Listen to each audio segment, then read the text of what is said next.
Good morning to you and welcome to Mornings on Main Street for this Monday, March 27th. I'm your host, Stefanie Miller. This morning is going to be a great show. I know it because we are introducing you to Nashville Foster Love Closet. This is a nonprofit organization based out of Antioch, Tennessee, and they work so hard to help foster families get the essentials that they need for their fosters. And let me tell you, they have a fun event coming up for Easter, and we're going to share that with you in a few short minutes. After that, we hear from our Tennessee traveler, Tom Adkinson, who talks to us about the Clement Railroad Hotel Museum in Dickson County, Tennessee. I'm a little embarrassed to say that I grew up in Dickson. I've lived there since the age of 1. And unfortunately have not once been to this particular museum. But let me tell you, it is not only a place of history, but so many memories and information that you can get just in one spot about not only Dickson County, but the American Civil War, the railroad, and the civil rights movement.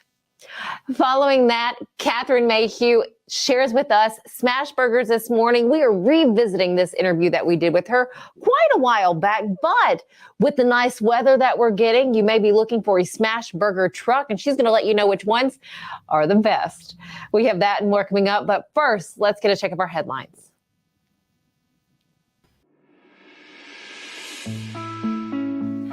A hostage is safe. Dickson County Sheriff's deputy injured and suspect dead after a hostage situation Friday evening in Dickson County. 52-year-old Mark Engel was identified by the Tennessee Bureau of Investigations to be the suspect.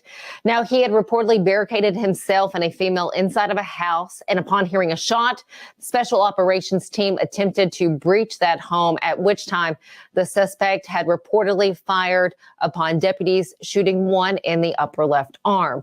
Now, the TBI has taken over this investigation. You can read so much more on this story by going to DicksonPost.com.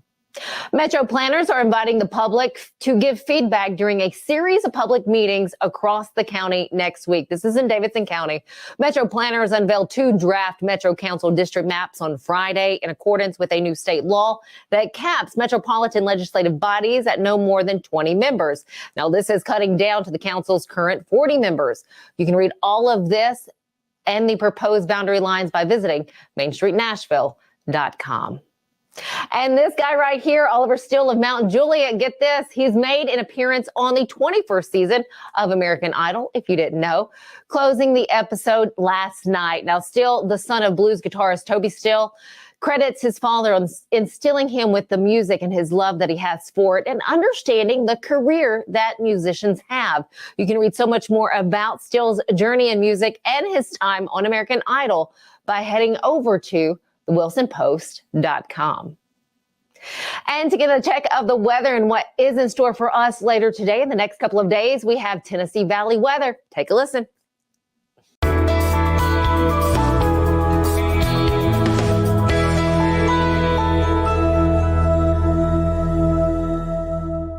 Let's break down your 7-day forecast, see what we have in store. There's that cooling trend Tuesday and Wednesday, perhaps into Thursday that I was mentioning, but notice the chance of showers and storms by the end of the work week. It looks like we're swinging back into a more active pattern by then. And the chance of storms is definitely there. We're keeping a very close eye on that system. But nevertheless, I don't see a lot of complaints for this week because it looks very spring-like and all in all, pretty decent. Thanks for watching this forecast update, and God bless.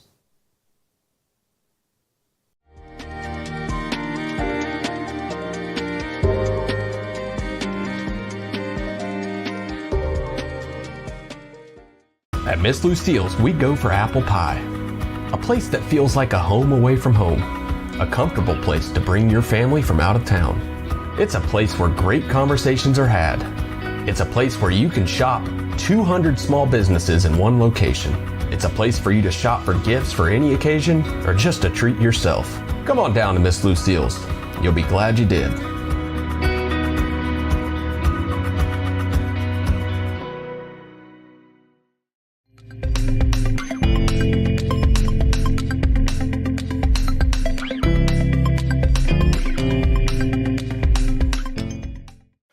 Welcome back. This morning, we get to learn more about a nonprofit organization in Nashville, Tennessee called Nashville Foster Love Closet. It's a beautiful thing that this group is doing. They're helping those families that are getting current placements of fosters. And to share more with us, not only about the nonprofit organization, we have founder and president Kara Puckett with us, but she's also going to share with us an upcoming event. But first off, Kara, good morning to you, and thanks so much for your time. Hi, yeah, thank you for having me on. You're welcome. Okay, so first off, tell us, what is Nashville Foster Love Closet? We are a nonprofit organization that helps serve foster families or foster children that are, children involved in the foster care system. So this can also include kinship and adoptive children as well. And we help provide them with resources and material goods. And it was you and your husband that started this. Am I correct in saying that? And now you have a board. But I guess for you and your husband, where does that love and passion come from? Because this isn't just something, unless you have some sort of role in this already, I don't see someone doing this. So where does that come from for you guys? Yeah, so we were becoming foster parents ourselves and saw that there was a lack of this support in our area. And we just wanted to do something more to be able to help, because we're in the trenches with these foster parents. We have a placement in our home, and we know what it's like. And so just seeing that there was such a need for it, we wanted to do what we could to help. Okay, so what's it like being a foster parent? It's it's stressful, to say the least. It's a lot, and it's not something that you should consider lightly. But it has been a really amazing experience as well, to be able to love and help, these children that so desperately need it. For you and your husband, how many fosters have you guys taken in? We've had 2 placements, and then we've had some other what's called respite placements. So it's, if there's a child that their foster parents might be going out of town or something and can't bring the kids with them, or, might have something going on. It's basically like babysitting for another foster parent, but keeping them within a foster home is kind of how I like to explain it to people, but it's called respite.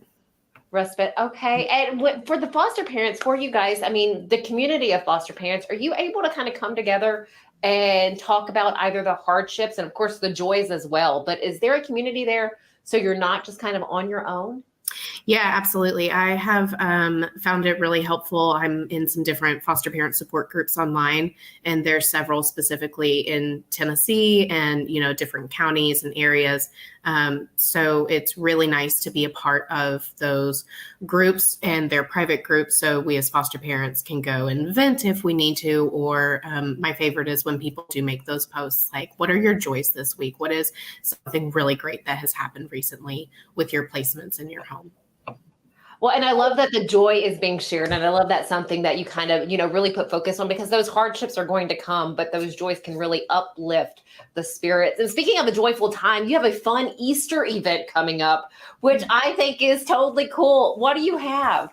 Yeah, so we have the Egg My Yard fundraiser. This was an idea that was brought on by our vice president, Brittany, and she's a foster mom as well. She's super awesome, but she had done this type of thing previously with, I think, her Girl Scouts when her kids were younger. And what it is we are what's called egging people's yards. And we have pre-filled Easter eggs that people can sign up to have. Volunteers will come and place them in their yard the night before Easter.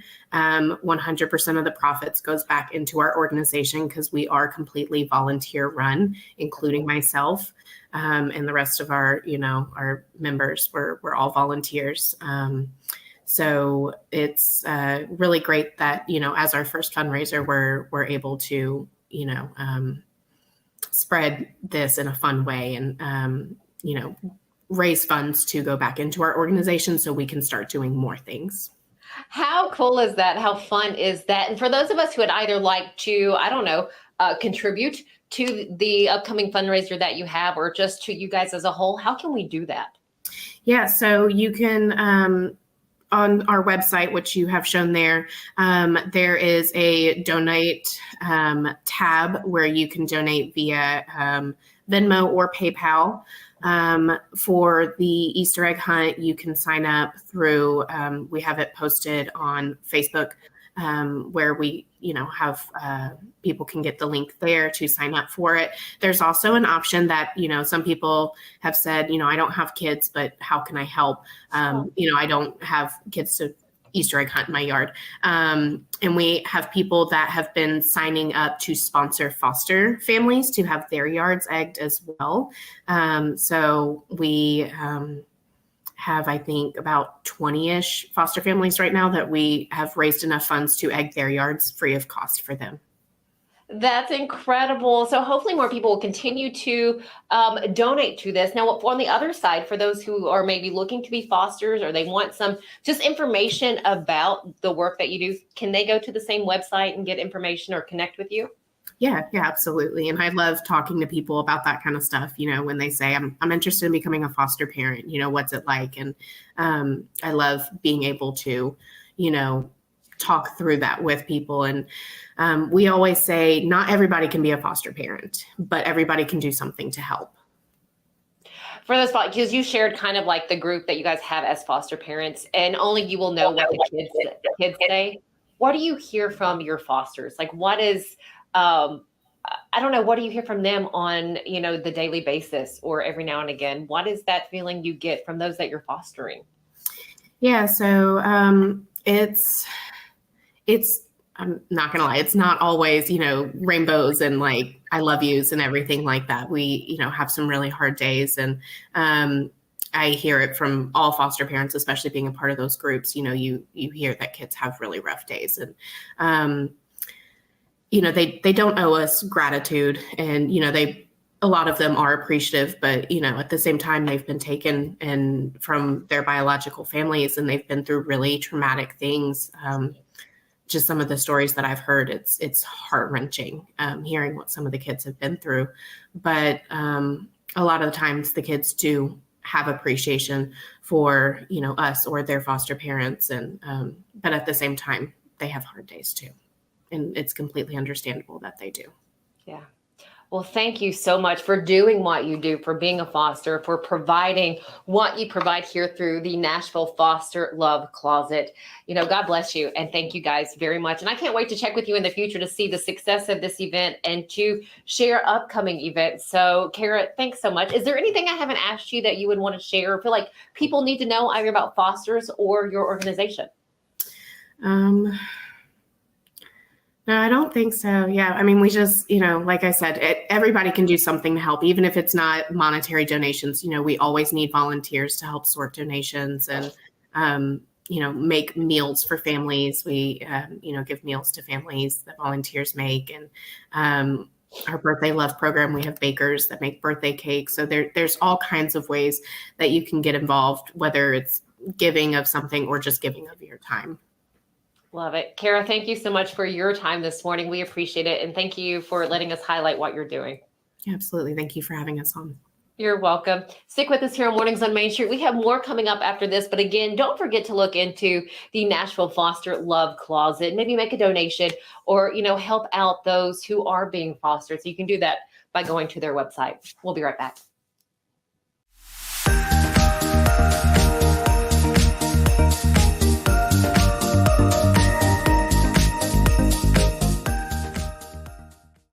The Nashville Predators are having another of their College Night series, and this time it's the Belmont Bruins. Thursday night, April the 6th, 7 p.m. at Bridgestone when the Preds take on the Carolina Hurricanes. Belmont fans, students, and alums are invited to celebrate. The College Night series ticket package includes a Predator game ticket and a limited edition co-branded hat. Tickets can be purchased at NashvillePredators.com/college nights. It's just a few cocktails at happy hour. It's just a few cocktails at happy hour. You really good drive. There aren't any cops around. Didn't think there were any cops around. I drink and drive all the time. Sir, you've been in a serious crash. I need you to hang on, okay? Tell me your name, sir. Do you know who you are right now?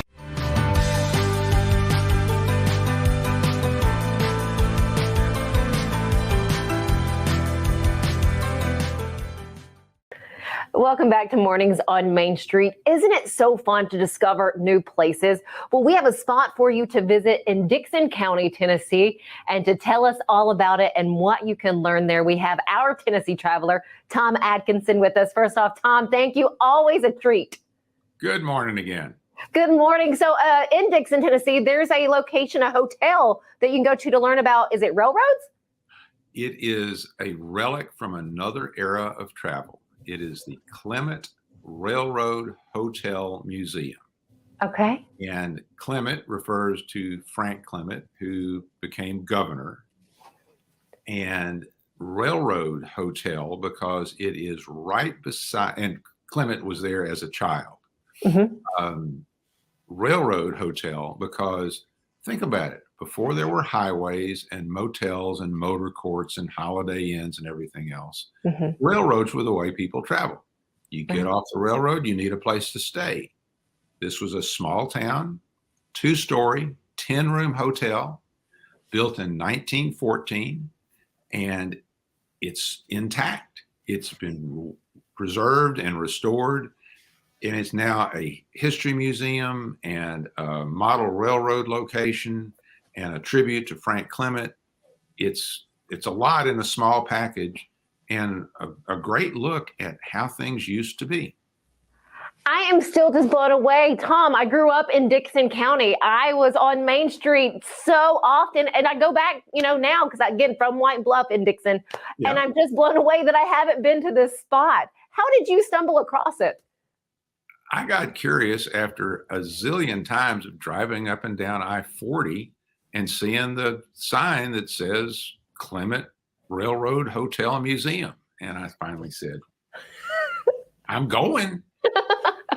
And it turns out to be a very, very good local history museum.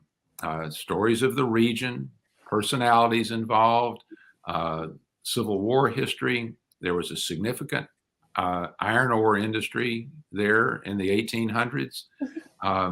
One thing that absolutely intrigued me, right now, right through Dickson, there's one railroad line. Mm-hmm. In the early 1900s, there were 6, meaning that many railroads had lines through Dickson County and through Dickson. And we just can't imagine that much rail traffic. And it's really very eye-opening in that regard, because that one rail line right now, it's noticeable when a train comes rolling through. Mm-hmm. Imagine that 6 times over, and the number of trains every day. Whoa. I cannot, and I can see all of Dickson right now, from the high school down to the Walmart, and then the theater that they have to, down to the interstate. That blows my mind. In this hotel, you note in your article that there is a special spot upstairs, a particular part of the exhibit. Oh, there's a very substantial model railroad layout. If that's what you're curious about. I think so. There's a local railroad, model railroad club, and they have a beautiful layout. And when it's running, it gets your attention no matter how old you are. So this isn't exactly a hotel that you can stay in now, but just one to walk and meander through. Correct. It is certainly not an operating hotel. It was fancy for its time to a certain extent. They had 10 rooms, electricity, steam heat, but 1 bathroom. Just you need more than that these days. Yes. Is there anything else about the hotel that we need to know before we go? It's there. It's available. I'm pretty sure it's 7 days a week. Easy to find the particular operating details. It's a good piece of Tennessee history to go check out. Absolutely love it. Thank you for sharing that. And I can say, there are so many places on the Main Street area there in Dixon for you to eat, for you to dine. There's a brewery, there's antique shops. So there's a number of other spots to, visit as well while you're there. Oh, the little downtown retail area is just totally nice. And a couple of blocks away. I have to ask, have you been to the Grand Ole Hatchery? Pardon? Have you been to the Grand Ole Hatchery? That's on my list. Oh, you have to go. I have danced there a few times when I was a kid and then recently last year as an adult. But you need to check that out and get the history on the Grand Ole Hatchery as well. Very well, ma'am. Awesome, Tom. Always a pleasure. Keep traveling. We will do it. All right, stick right here on Mornings on Main Street. We have more right after this.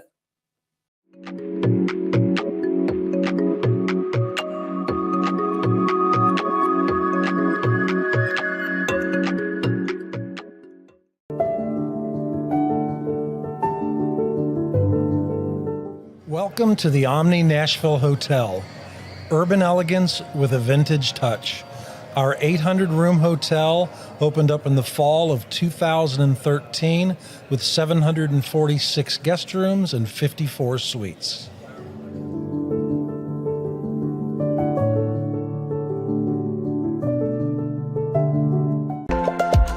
There's a lot to consider when it comes to choosing a Medicare plan. That's where Health Markets Insurance Agency can help. Independent licensed insurance agents who work with Health Markets can answer your questions about the different parts of Medicare, when you can enroll, benefits, costs, and more. Speak to a local licensed insurance agent today to get started on your Medicare journey.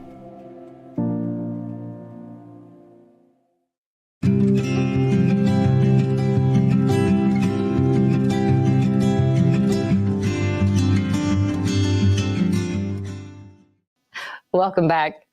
Our next segment is a pre-recorded segment that we did a few months back with our Let's Eat segment contributor and food columnist of Main Street Nashville, Catherine Mayhew. She shares with us the Smash Burger and two phenomenal Smash Burger spots in Middle Tennessee. Catherine, what did you find for us? Oh my gosh. So just to start, a Smash Burger is literally what it sounds like. Generally, it's two patties, beef. And when it's griddled, the cook literally smashes it onto the griddle. So it's super thin. And what happens is the outside gets these super crispy, crunchy bits all the way around it. So, some people like the big third quarter pounder burgers. I do too. But Smash Burger is another variation. And it's texturally, to me, very interesting. And they're slightly greasier, and greasy isn't a bad thing when you're talking about a cheeseburger. Okay. So the first place is a wonderful pop-up called Bad Luck Burger Club. And it's two guys, and their pop-up is it's a food truck, but it's a really condensed food truck. So not a lot of space. And they generally operate in either East Nashville or downtown. So you have to look on their Instagram, Bad Luck Burger Club. Every Monday they post their schedule, and then you have to go to them. And the other thing is there is a scarcity issue. When they run out, and they have run out quite a bit. So you might want to plan, if they open at like noon, maybe be there at noon. And what they have two things on the menu. They have their Smash Burger, and they have a grilled cheese for people who don't eat meat. Well, and I was going to ask, do they have an extensive menu? But I guess not. No, they do not. There are no French fries. There's no lettuce. There's no tomato. There's no ketchup or any mustard, unless it's a special and it already comes on it. They're very, take what I have, or, go down the street and try something else.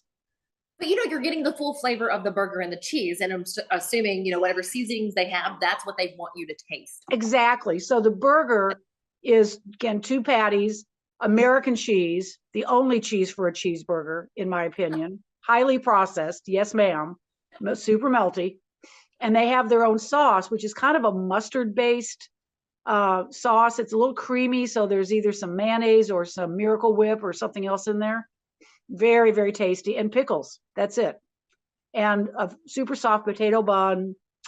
And there is the grease factor. You may take a bite and find grease dripping down your hand just slightly. Not a bad thing. No. And it's just delicious. I mean, it's just the perfect smash burger. That sounds incredible. Is that the only smash burger that you tried? Is that the only No, location? so sort of this is the polar opposite. There's a new place called Cletus, Cledis. It's named after the owner's grandfather. And they are on Elm Hill Pike. And it's a brick and mortar. And their smash burgers are slightly less smashed. They're definitely a smash burger, but they're not quite as crispy lacy as Bad Luck Burger Club. But they're delicious. Same potato bun. And they have a variety of toppings. And the one I like the best is called the Oklahoma burger. And this is a real thing in Oklahoma. It developed in the 30s when times were tough. And they used onions to kind of supplement the hamburger patty because they didn't have that much meat. So how these are made is you griddle the first side and you spread a ton of really thin onions on the top side. And then when you flip it over and smash it, the onions kind of cook in with the burger and they're caramelized. And it's a really good bite. I mean, a really, really good bite. And same American cheese. Okay. And although they have other cheeses they use on other burgers, but they have a variety of different types of burgers, and you can just get the plain too. But I'll tell you the other thing they have that nobody else I know has, and they're worth going just for these things. They're pickle fries. They're not fried pickles. They're not spears. They're not, slices. They literally cut a dill pickle as you would cut, say, a McDonald's French fry. About that size. And then they batter them. And yes, ma'am. And then they fry them.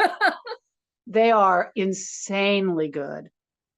And you can get them on one of the burgers, but I would recommend just getting an order all by themselves because it is worth going to Cletus just for that. And they also support, this is a little different too, they also support a nonprofit that works with the homeless. Okay. So certain percentages of their merchandise will go toward this nonprofit, and they also volunteer. So there's a good component too. Oh, that is super great of them. And again, knowing that some of that money goes to, to people who need it. Oh my gosh, 2 awesome places this week, Catherine. Yeah, you can't go wrong at either one. They're if you want to sit, especially when it gets colder.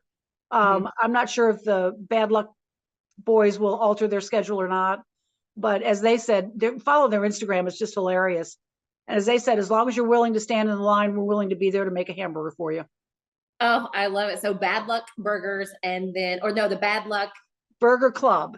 Bad Luck Burger Club or Cletus. So 2 places for a really awesome smash burger. Absolutely. I'm still waiting to enjoy my own smash burger from one of those locations, and I really cannot wait. And, I want to thank you guys for joining us here on Mornings on Main Street, Monday through Friday. We greatly appreciate it. We hope you're getting something from this because there's just so much good information. Be sure to download our mobile app, Main Street Media TV Mobile. You can not only get Mornings on Main Street there, but a number of other programs, including programs on sports. Well, thanks again for joining us here on this Monday morning, and we look forward to seeing you back here tomorrow.